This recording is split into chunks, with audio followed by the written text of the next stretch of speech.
Hello everyone, welcome on a new episode of Robert Spotlight. Robert Spotlight. Robert Spotlight. Robert Spotlight. Robert Spotlight. Doing all this moderation stuff for Discord. I'm a social media futurist. Been a moderator at Be Friends. Now it's my project because I love sports. I'm speaking at NFT NYC.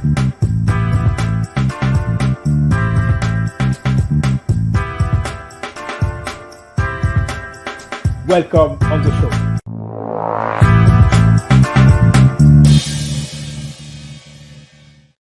Welcome everyone and welcome on a new episode of Robert Spotlight. And Robert Spotlight today, Mehdi. Mehdi, welcome on the show. Thank you, Robert. Thank you for having me. Thank you to have you. So first, Mehdi, could you introduce yourself for people that don't know you? Of course. I'm a senior tokenomics analyst at Animoca brands.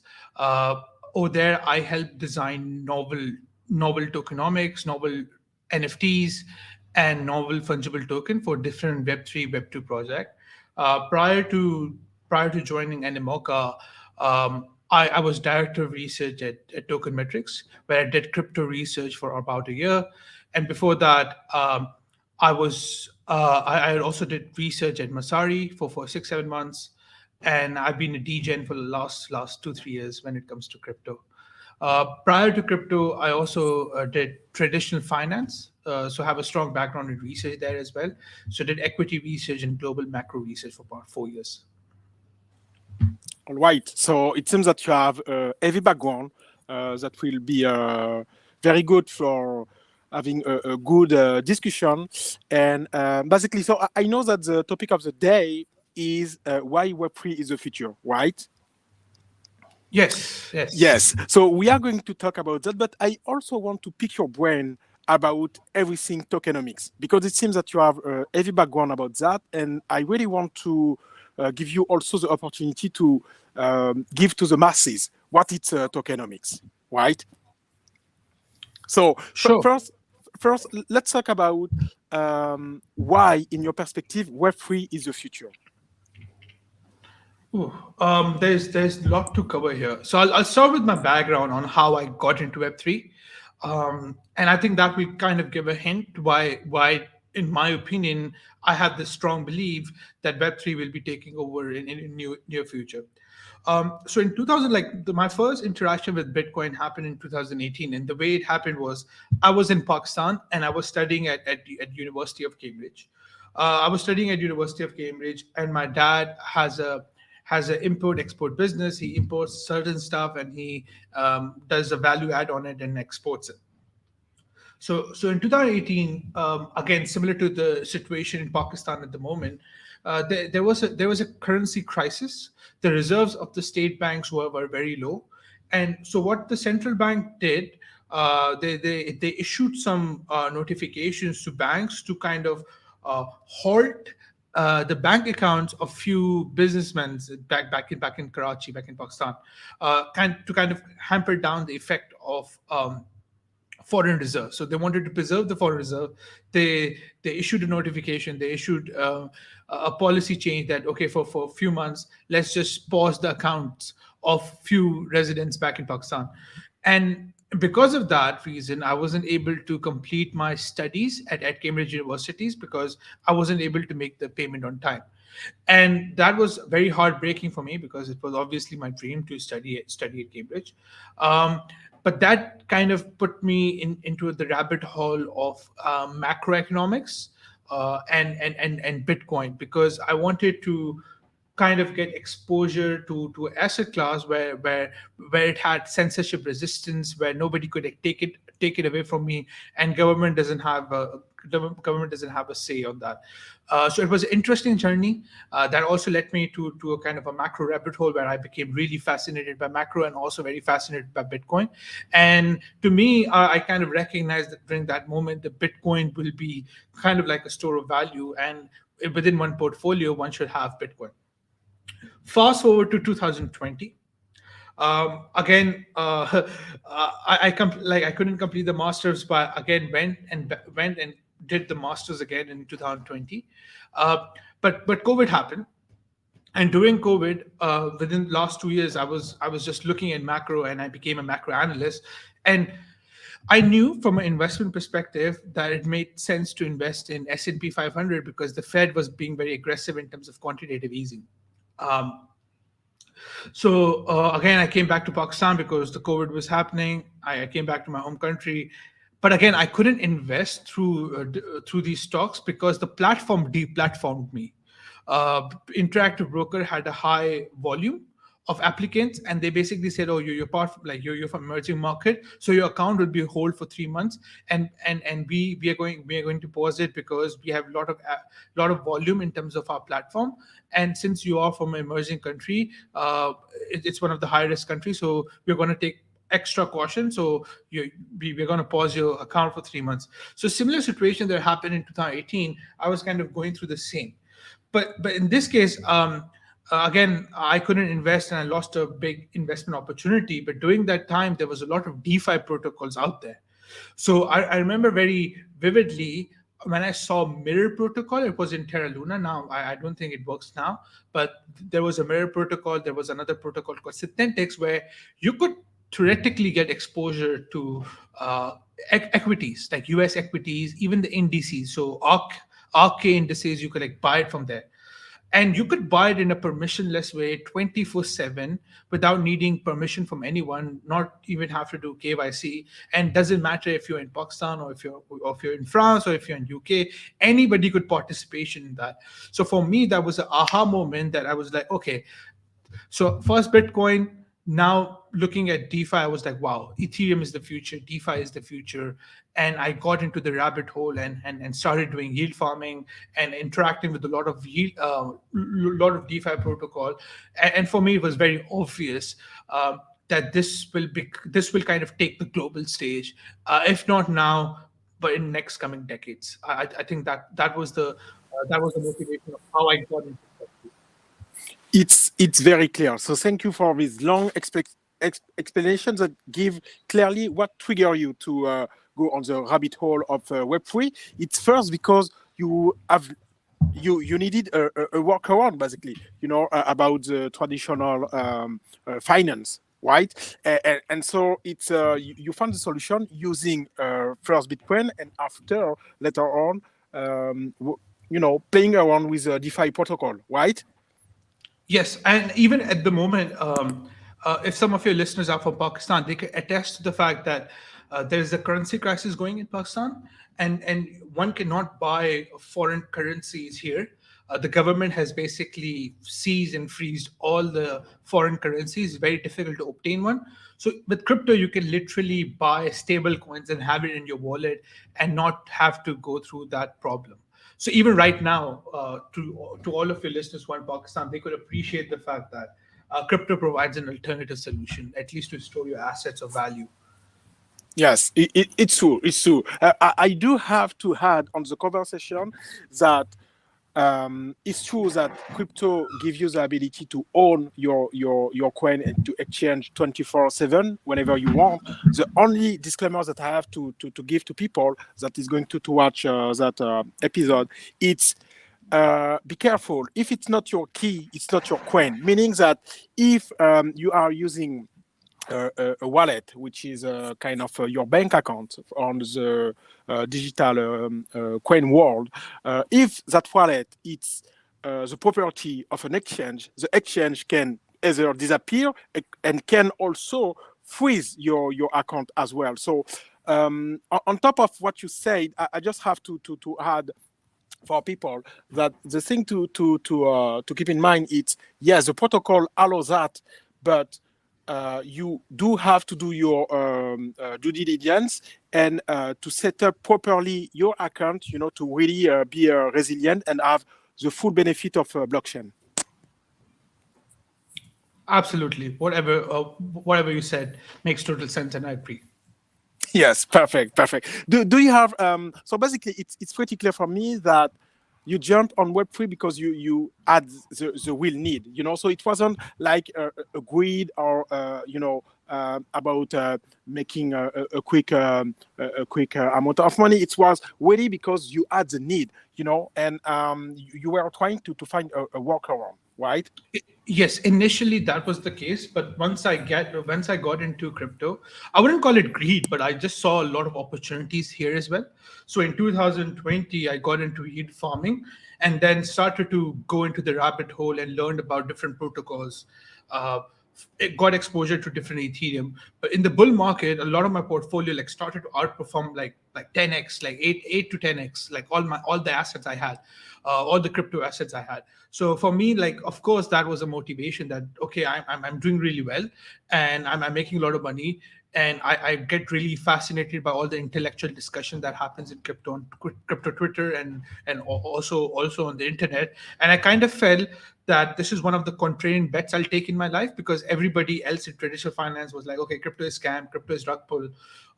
But since I was in crypto and I understand and I understood the need of it, I felt like this is one of those contrarian bets that I can take, and I can be right and not only make a good living out of it, but also make a good career out of it, and also kind of satisfy my intellectual curiosity.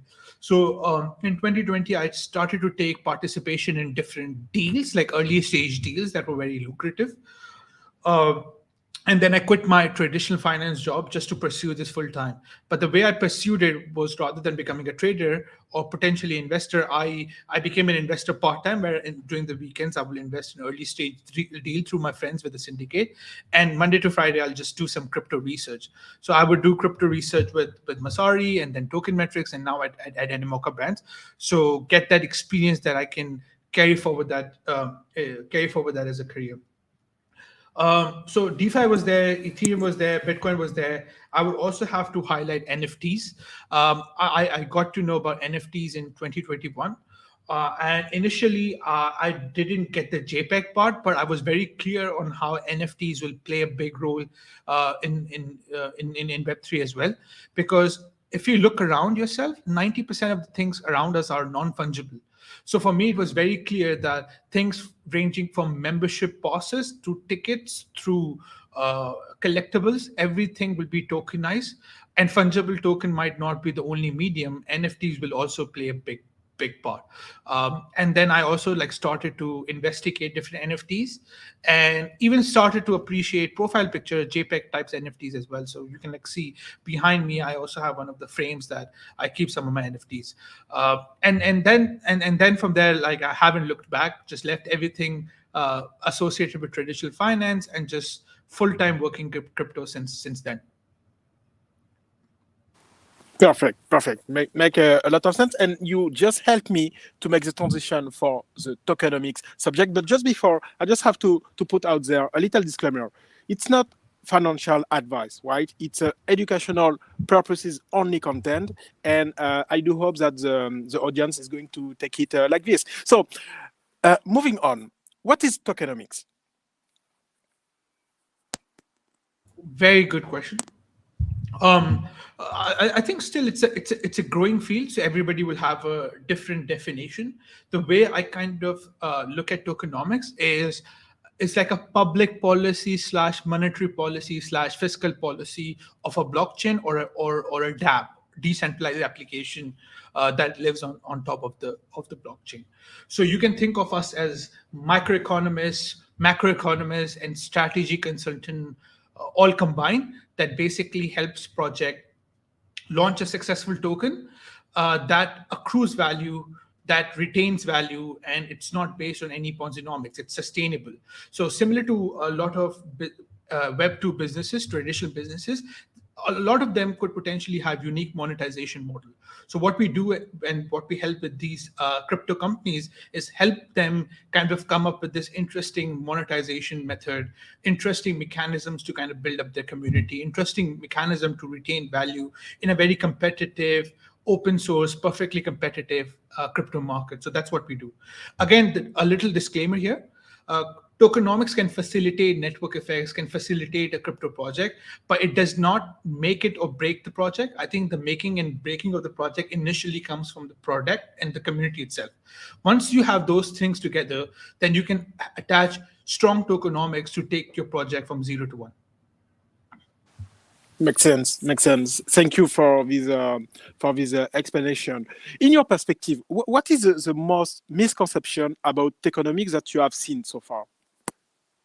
Yeah, so one of the biggest misconception of tokenomics is we also kind of sometimes face that is a lot of project feels that if they get the tokenomics right, their project will moon.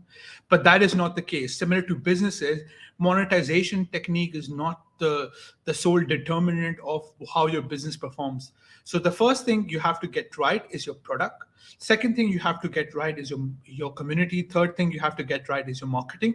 Once you have all of these things in place, tokenomics gives you that leverage to take your business or your protocol forward and also allow you to retain value for a long time. So that is number one.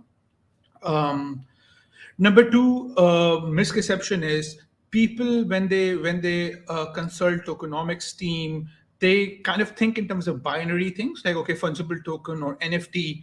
But I think we have a range of tools available to kind of help them. So not thinking in terms of like a linear trajectory, but in terms of taking multiple options. So now we have NFTs, we have fungible tokens, we also have soulbound tokens, and there are different flavors of it. So using it in toolkits to accrue value, build community, and expand business is interesting. Again, I'll reiterate the first point. Tokenomics does not mean your project will have network effect or virality. It might produce that in the short term, but it won't do that sustainably. The thing that gives you virality, network effect, or competitive advantage is your product, is your business strategy, is your community, is your marketing. Once you have all of this in order, tokenomics basically will give you that extra push, the leverage to kind of take things to the next level. Okay, perfect. Make a lot of sense. Could you, based on what you just said, first it's about, it's not tokenomics only. Tokenomics works in a spectrum, right? So it's not because your tokenomics feel good on paper that your project is going to be good. You have other things to take in account, right? From that point, right? When you start working with a project, so I imagine that you give that thing upfront, to have a kind of a clear expectation from the get, and after what happened? How could you help a project to define or to set up their tokenomics? Okay, so good question. So first, when we advise project, we have a list of questions that we ask them. And interestingly enough, when we ask them these list of questions, that also kind of helps them narrow down their focus and narrow down their vision. That okay, these are the things that we'll be fulfilling or we'll be kind of implementing once our protocol goes live. So after that, we basically do a lot of research, what's available in the market, and kind of see what are the lessons we learned. So again, we are advising a lot of gaming projects, a lot of NFT projects, a lot of consumer dApps projects, and taking just the lessons from the market that okay, this project had these pros, these cons, and how can we take those lessons and make the project we're advising one of the best in the world. So after the research part, what we do is give them those ideas and basically brainstorm with them and draw out the ecosystem of how that looks like on paper. So we use a lot of visualization.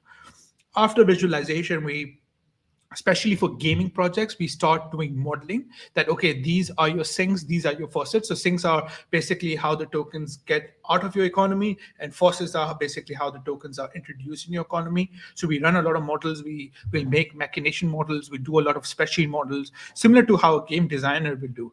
But again, it depends on project to project. Let's say if you're doing NFT project or consumer dApp project, we might not need that high level of requirement in terms of quantification. But for gamings, we'll do a lot of modeling.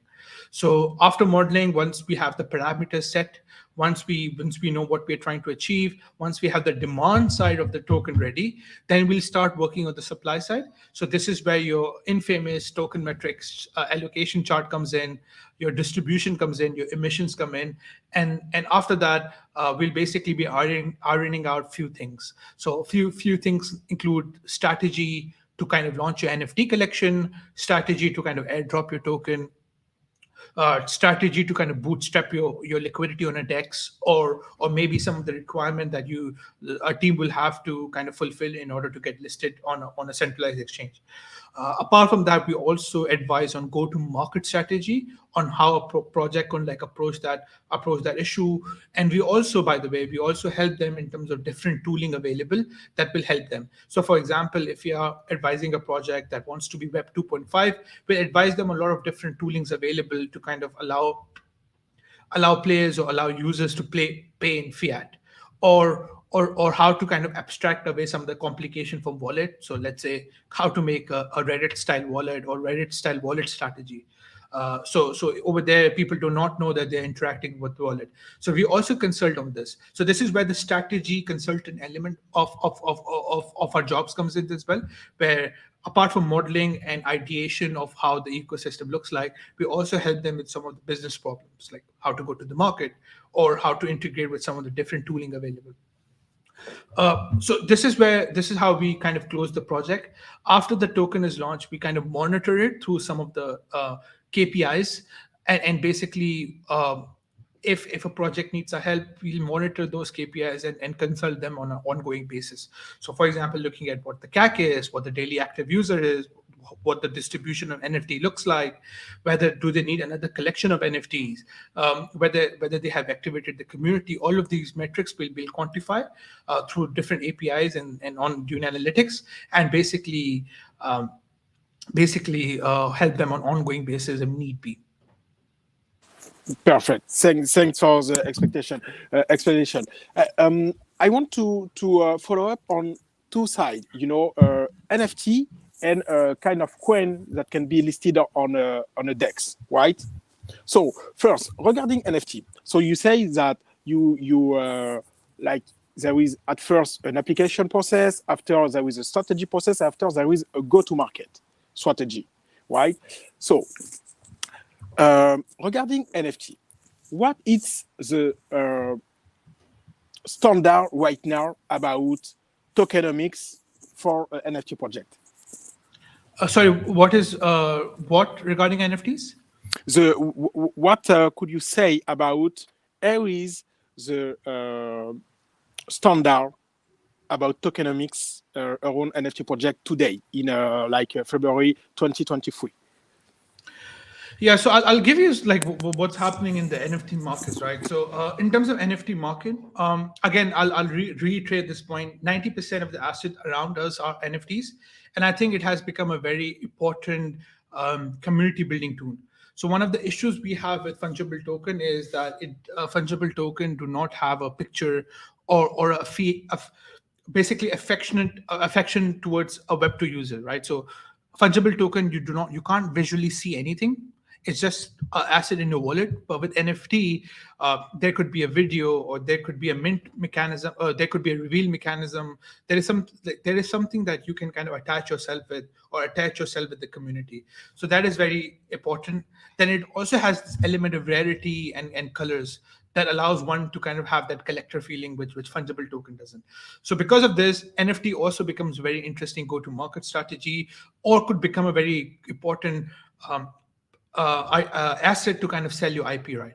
So when we are kind of advising on how to launch a NFT, what we do is we first ask them to kind of narrow out the launch strategy. So NFT launch is very important, and it kind of coincides with marketing and community building as well.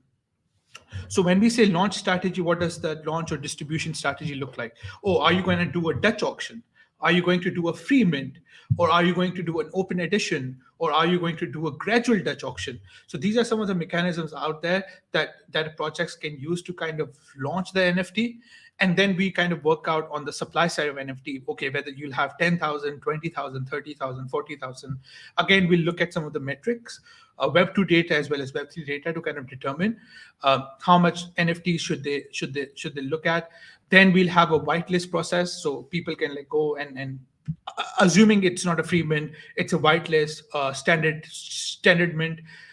We'll do a whitelist, and with the whitelist, we'll kind of see. We'll use some on-chain analysis to see our average user they have X amount of Ethereum or X amount of Polygon in their wallet, and this is their affordability. So let's say if we set this price for a mint, it will sell out, and be using those strategies to kind of help project launch these collection. So these are like some of the tools we use to kind of help projects launch. At the moment, since we are in a bear market, a lot of projects, a lot of users might not have enough moon money. We are also advising projects to kind of do a free mint where they do not charge anything but set a higher royalty and try to take benefit of that higher royalty. And since it's a free mint, the expectation of the community is also lower, and you cannot have a set roadmap. You can be flexible with it. Okay, makes sense. You have give a very broad state of the art about tokenomics on NFT. Today, what? So you just say we are in bear market. In your perspective, because it's your day-to-day, right? Managing tokenomics for project. In your perspective, what is the thing that, in your perspective, it's the better way to strategize? So you talk about framing. Maybe it's a framing, but what I try to go where it's, I want to picture if there is anything that, in your perspective, you are thinking that it's a good strategy to approach, and the market say to you, no, we don't want to do that. I think like one of the best strategy in bear market is basically get your head down and build. And ironically, everybody in crypto I know, every project I am we are advising, they're actually doing that. So it's not very surprising. So in bull market, what happens is every day the market goes up, and the community is asking for new things. But in bear market, things slow down. But that slowdown in things gives you good opportunity to make an amazing product, create an amazing Web3 competitive advantage and a compelling story. So when the next bull market or when the market condition improves, you have a set product that accrues a lot of value. So my advice would be just literally just working really hard and showing perseverance. The feeling you have in bear market is different from bull market, because in bear markets, let's say if you're a worker, you're a builder, you'll see some of your colleagues leave, you'll see some of your workers leave, but you just still have to like put your head down and work. And I assure them once the bull market returns, they'll be able to reap these benefits, because everything in life works in cycle, and crypto also has these short cycles where there's pain for 2 years, but then there is a good ride for 1 year where you can like see your product unleash. Another thing I advise project is if they work really hard and they don't see their active users increase, I kind of assure them that it's not because of their fault, it's because of the market condition.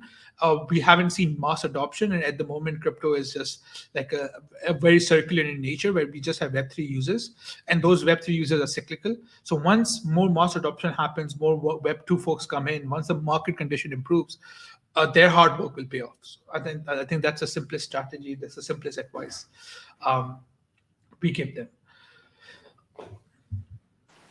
Right. With the same concept of my last question, it's, did there was anything that you had kind of a misconception, about the market, and the market proved you wrong? Did there was anything like this in your experience that happened? Yeah, there were a few. I think I have to put my investor lens on. So it was the other way around. So in 2020, 2021, when I was very active in DeFi space, I kind of felt like the tokenomics of a lot of DeFi project was horrible. And right now there is yield farming opportunities that helps bootstrap these network, but that won't necessarily mean it will be a long-term good investment. And in 2020, I kind of got that right.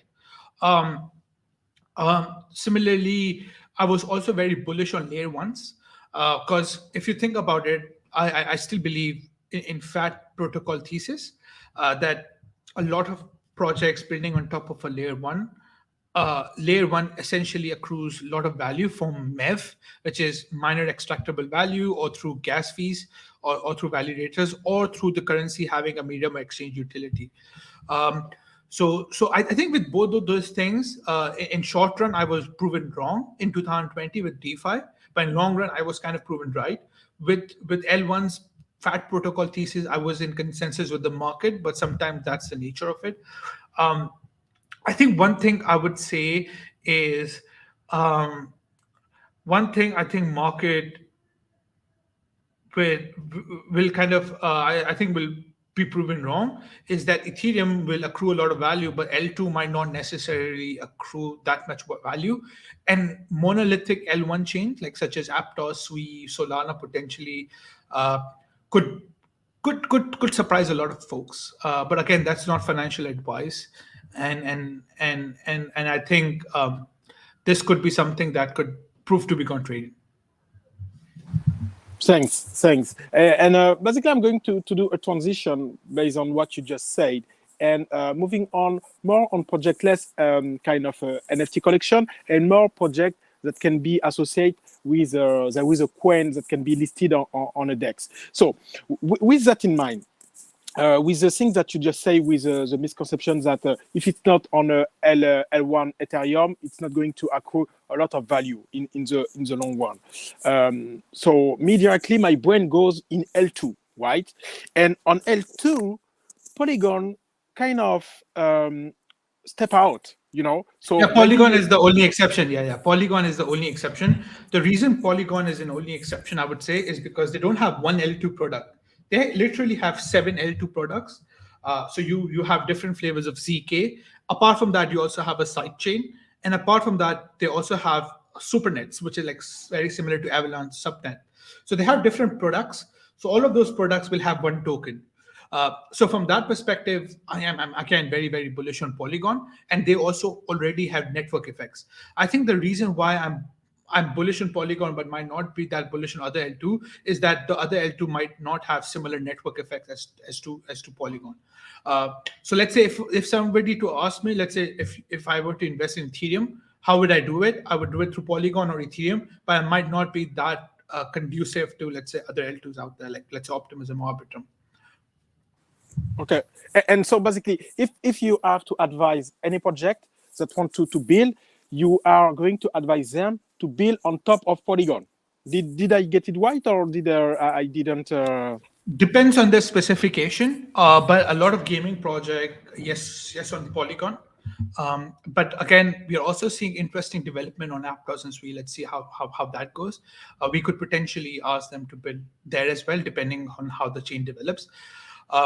So for gaming project, Polygon at the moment makes sense. With their ZK EVM coming in, I think that will be great. They also have supernets when a project can make their own chain. So definitely Polygon because of the network effects it has. If it's a high quality NFT collection, maybe directly Ethereum as well. Okay, perfect. And you say several times network effect. Me, I'm very interested if you have any insight about what drives this network effect, because network effect, it's more like a consequence. And here, what I try to look after, it's what could be the probable cause about that network effect. So do you have any insight about that? Yeah, I think there are multiple different types of network effects. I don't want to get into the debate of it. Like in crypto and Web2, the framework I use, like there's 17 different types of network effects. I won't go into detail of it. So every protocol goes into different, has different types of network effects. So Bitcoin has kind of like a bandwagon belief and direct utility kind of a network effect. Ethereum has more of like a cultural, personal utility-based network effect. So every protocol or a dApp will kind of have a different network effect. So Uber, for example, also has a marketplace network effect, but it's asymptotic. So let's say if they increase the car from let's say 100 million to 200 million, it comes a point that it stops accruing network effects because let's say as a user, when you increase the supply side, the demand side does not change. So it has like an asymptotic marketplace network effect. So those are like some of the mental model I use to kind of evaluate projects or kind of help project in terms of building those network effects. So one thing I see a lot in crypto is people confuse virality with network effects. So virality means when your product gets viral and one customer is recommending 3 customers that, oh, please use that product. So virality basically reduces your cost of customer acquisition, but it's not network effects because whatever customer comes in, they're not retained. They do not benefit the network potentially. So network is basically, as more user comes in, the value of the network increases for all of those folks, and they're able to, and they're embedded into the platform. They're sticky enough that they do not leave. So the way you kind of do it, again, very, very broadly speaking, is to create a very compelling product, which is not in the market. It's 10x better than the alternative, and then creating certain structures that allows them not to switch. So for example, Ethereum has this network effect where it's also kind of embedded in your wallet. So let's say if you have a MetaMask wallet, everybody who has a MetaMask wallet will have an Ethereum network set from scratch. So it's kind of embedded. Again, the initial protocol, initial DeFi, and NFT project they interacted with, because of the first mover advantage, was Ethereum, and they had to buy it and do all of the stuff in Ethereum. So they have the Ethereum in their wallet. So it makes it, the switching cost is higher to go and acquire another coin and set up another network on the wallet to go and buy stuff. So because of the first mover advantage, because of the direct personal utility, Ethereum as a platform was able to accrue a lot of value and also kind of build this network effect where it's very difficult to kind of move away from Ethereum. And we also see this thing happen with developers as well. Since Ethereum was the first smart contract platform, developers learned Ethereum tooling, EVM tooling. They learned Solidity, and because of that, their propensity to go to another network and develop apps was difficult. Like it's very difficult to go now and learn Rust or learn Move language. So because of the switching cost, majority of the developers learned Solidity. They built on Ethereum, and other projects had to adopt Solidity, had to adopt, like including Polygon, Ethereum-based developer tooling to kind of capture some of the network effect. But let's say if everybody copies that, the Ethereum developer gets stronger and stronger because Ethereum network effects grows because everybody is doing the same thing, which can happen on Ethereum. Yes. So this is how I kind of look at network effects. A lot of folks in crypto kind of confuse virality with network effects. So spending a lot of money on marketing or doing token incentives might get you virality, but might not necessarily give you network effects. Network effect is very nuanced and very hard to achieve. Thanks. You basically, I cannot think that someone can explain that in a simplest way. People are going to enjoy that part of the content. And thank you for all the things that you just explained. So virality, it's not network effect. And now I think that everyone has that clear in mind. With your perspective of the market, in your perspective, what are the things that are lacking on the market right now? So I know that you say that it's the time to build. We are in a bear. It's like a head down and build, and eventually be prepared for the next, better condition market. But you have a broad view about what the market is doing. And my question for you, because I want to pick in your brain, it's in your perspective, what are the things that are lacking today and there is not enough builder around? Absolutely. One thing I think which is lacking at the moment, and people are working towards it, but I don't see a ready solution, is good wallet, good crypto wallet, which has account abstraction, which is very easy to use. So basically, the way I envision crypto is everybody in the world, when they interact with crypto, they might not know they're interacting with Uniswap or Ethereum or Polygon or Solana. They'll basically have a nice looking wallet, which is very easy to use, and everything will happen on the back end. So I think there is a lot of case study to be learned from Reddit, like how they onboarded like 5-6 million wallets, and how they onboarded few million people to buy a collectible is because the user experience was very sexy. So I think that part in the crypto is missing. That we don't have use like wallets that kind of induce interesting user experience. They do not induce simple UX UI. So I think that is something that is missing. But eventually, I think in 2 to 3 years, that will improve. There are a lot of account abstraction wallet, MPC wallet that are being worked on. The second thing I kind of feel is, again, this will also come in market, it's scalability. I don't think infrastructure is completely ready, both from account abstraction standpoint, but also from scalability and speed standpoint, that Web2, when we talk about Apple, Amazon, Facebook, Netflix, we are talking about billions of users. Crypto cannot at the moment handle 1 million users. All of crypto, I would say, at one moment in time is 10 to 15 million, like 10 to 15 million folks using crypto. So it might not be that ready for that aha moment, and I think scalability will play a big role. Zero knowledge will play a very big role. So I think that is one. What else? I think security products as well, like when users are interacting with DeFi protocol or NFT, they know that they're not going to get drugged in terms of a smart contract hack or their wallet getting drained. So those products embedded into the wallet, I think will be interesting. Another thing I'm very excited about is reputation. So soul-bound tokens, verifiable credentials kind of entering the Web3 space. So I think at the moment, what we have done is we have financialized everything, but there is no reputation involved. So it's basically selling. So let's say, hypothetically, imagine you're in London and stuff are selling for millions of dollars. So in crypto, what's happening is we're selling stuff for millions of dollars, but people don't know it's in London, or this is the culture, or this is the reputation, or this is the identity of both the users as well as the creator and the developer in a great way. So I think we don't have that platform or a reputation layer. We just have the financial layer. So sometimes it's very difficult to navigate. I kind of see that problem happen in gaming, and I think it could happen in gaming. So let's say if you, at the moment, you sell a gaming gun, the value of that gaming gun will be based on the utility it provides, so how many kills it does.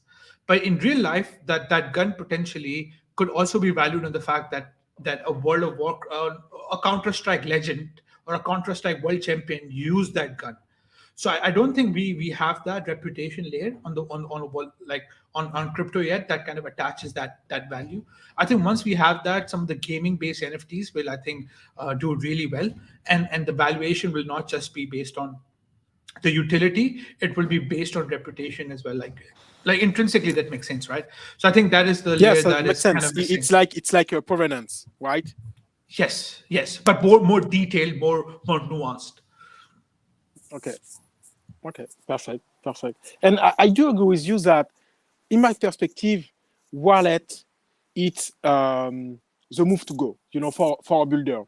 Because with the amount of scam going on, for the normal users that it's not involved already in Web3, already for people in Web3, sometimes it kind of can be seen as a complicated. So let alone people that are not involved already in Web3. For me, I do agree with you that there is a move around wallet, around UX, and around security. But as you know, we cannot have everything in the same time, kind of for Ethereum, there is the trilogy dilemma. You cannot have security, scalability, and availability in the same time. You have to pick two, and you cannot have the three, And so regarding the wallet, I do agree that there is a move around UX and around security. Security first. It's like whenever you are, you can sign a transaction. Before that, there is kind of a sandbox running around that explain to you, okay, what is really going to happen, or something like this that can be seen as an help of the decision for any holder. Yes. Did there is any thing that you have seen close to that concept? Yeah, there are a few products out there. I don't remember on top of my head, but they're external products. Yeah, there was a product that basically explains you as well, and it kind of shows to you that, let's say, if there are any vulnerability in their smart contract, or have people been drugged. So there are definitely products like that. But the issue is, again, the marketing, people don't know that those products exist. I have used them, but then I forgot that, okay, that's the name of the product. I think, personally speaking, I think if that product is kind of acquired by a wallet and it's embedded into the wallet, so it's like a seamless, like whenever people are doing transaction, they can like have a toggle on and off. So let's say if they have a toggle on, all that transaction explanation is going on in the background. So I think it has to come from a wallet perspective. Another thing, by the way, Robert, I forgot to add was cross-chain bridges and cross-chain communication platforms. I think it's another area I would like to see. So we have already seen XLR, Layer 0, Nomad actually got hacked. Is that on a smart contract level, people are kind of deploying interesting innovations and tech stack where one chain can communicate with another chain. And I think it is becoming obvious that we'll be living in a multipolar, multi-chain world. So ability of one L1 or one blockchain communicating with another one is a fascinating one. And there are already few products out there. One that I personally like a lot is Layer 0. They already have Stargate, which is like a DeFi protocol where you can like bridge your one assets to all the different blockchains and all the different blockchains back to Ethereum or whatever in a very seamless way. You don't have to do 15 clicks, just like 1 or 2 clicks and you're done. They also have kind of launched omni-chain NFT collection. So your NFT collection can live across multiple chain or can be bridged across multiple chain. So I think Pudgy Penguin was the one that adopted this. There was another one called Ghostly Ghost, which was the first Genesis collection of Layer 0 that kind of allows you to bridge those NFT across chains. So I think that is also a very important innovation, which can basically allow like some network effects to be transformed from one blockchain to another if the product is really good. Okay, perfect. And to have that, would you say that we need to have kind of tools, not tools, but chain like Cosmos, like Polkadot, or Layer 0? I didn't know them enough, but do you think that it's what we need to have that more, or there is something else? Yeah, so Layer 0 is different to Cosmos and Polkadot. Cosmos and Polkadot are more like multi-chain, but within their own ecosystem. We want multi-chain, which is across ecosystem. So Cosmos, you'll have multiple chain, but all of them working under IBC and under Cosmos ecosystem, under Tendermint. And similar with Polkadot, like you have multiple chains, but all under and all kind of secured by the relay chain of Polkadot. Layer 0 allows you to kind of basically take a transaction in Polkadot and communicate that transaction to Cosmos. So cross chains rather than one chain that kind of governs multiple chain, I think is a bigger idea. I think is a more fascinating idea. By the way, I do like Cosmos as well. Like Cosmos is amazing. Polkadot wasn't bad in terms of idea, but I have not been impressed that much by execution, but again, not financial advice. I do appreciate the ethos of Cosmos, and I think the interesting stuff being built on Cosmos. But Layer 0 or potentially XLR, those type of products are more fascinating to me than Cosmos or Polkadot, which this might come out as a bit of a contrarian and a bit of a unique idea that a lot of your folks might not agree on. Okay, perfect. No problem. I'm going to do my homework about Layer 0 because I'm not educated enough on that topic. Because for me, that was a kind of there is only one way to move from one chain to another. It was using chain like Polkadot and Cosmos. But you just proved me wrong, and I'm going to do my homework on that. So we didn't talk a lot about a project that can be listed on a DEX, but did I get it right if I summarize that as most of the advice that you give about an NFT project, a project that can be seen as there is a coin to list on a DEX, have to apply the same thing, or did there is some more nuances? So NFT projects and fungible token both have their own nuances. The go-to-market is different, or the subsequent series of action that one has to take is different, totally different. Okay, so I'm going to give you the opportunity to talk a little bit about fungible token. You know, in 2021, so that was a bull market.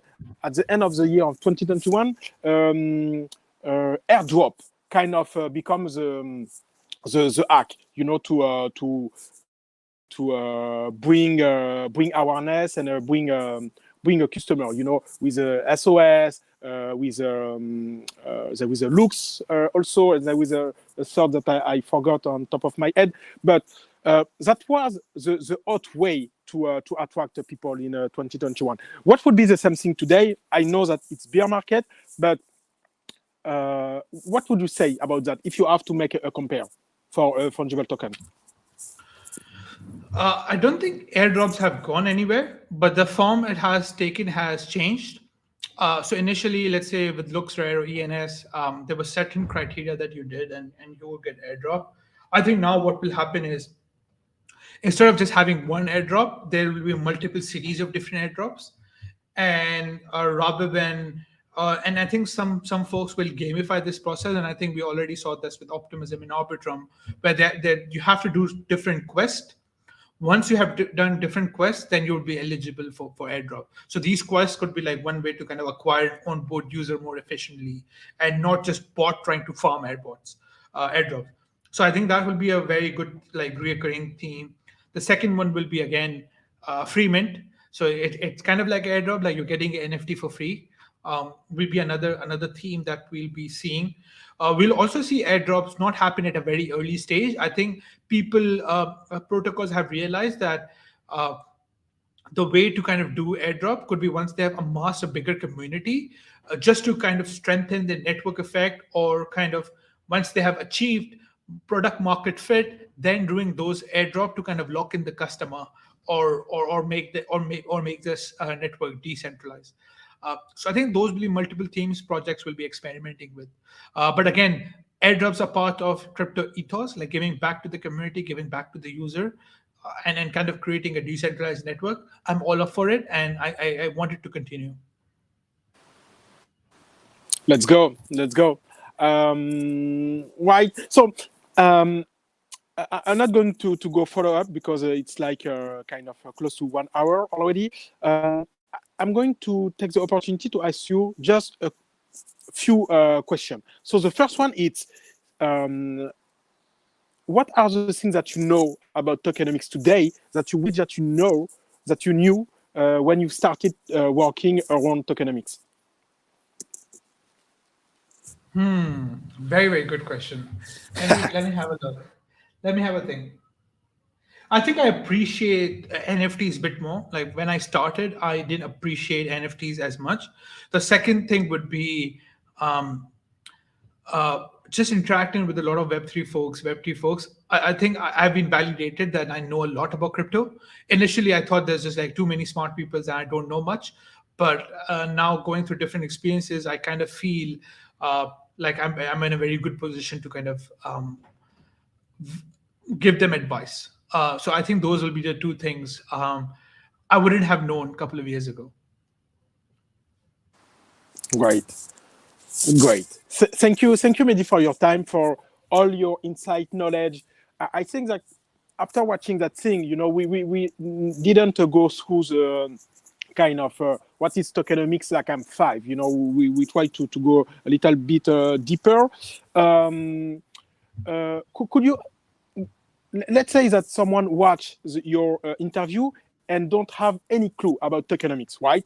Where would you send that person to have at least an overview, a broad overview of tokenomics, you know, to really enjoy the discussion? Yeah. So I think there are multiple researches. I think one research I recently saw was Binance Tokenomics 101. I think one can read that research piece to kind of get an understanding of how it works. My mental model is to kind of think about three things. One is demand, another is supply, and third one is culture. If a project has all of those three, it has good tokenomics, like strong tokenomics. The second resource I will highly recommend project users is to go on Masari and look at different projects' profile, where one can see how the tokenomics of that project works. Like, what is the utility of that token? What is the allocation like? What is the supply like? And the final one is there's a DAO called Tokenomics DAO. They also make videos and write articles. One can also join Tokenomics DAO to get a better appreciation. I think their focus is a lot on DeFi. So if you are into DeFi and you want to learn tokenomics, that will also be a very good place to go. Perfect. Thank you again, Mehdi. Sorry, I just here. Thank you again for all your insight. Here, I think that we have a pretty good episode about tokenomics, about why virality it's not the same thing as network effect. Where to start if you don't have no clue about tokenomics? Binance 101 and Messari. And the next follow-up is just to watch the Mehdi interview, because that was a great one. So thank you again. And I'm going to start to follow you on social, LinkedIn, Twitter. And I hope that we can, keep going the discussion, maybe not in a live format, but maybe more in a DM or comment section. All right. Absolutely, Robert. Pleasure speaking with you. Thank you. Bye.